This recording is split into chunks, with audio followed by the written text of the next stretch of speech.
My grandma complied with her husband's request for over 50 years. My grandparents were very old school. Grandpa got a job working for John Deere as a teen and worked his way up the ladder to foreman, then manager.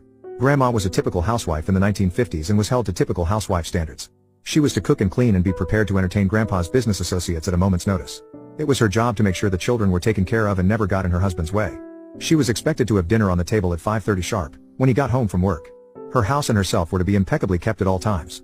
Etc. They were progressive and well off enough that Grandma had her own car.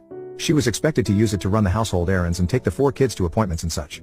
It was important that her husband not be bothered with such things. The household and family were her responsibility.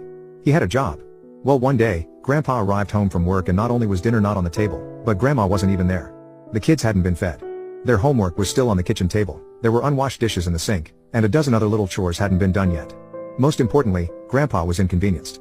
He'd been home just long enough to let his frustration stew into anger when Grandma's car pulled into the drive. He began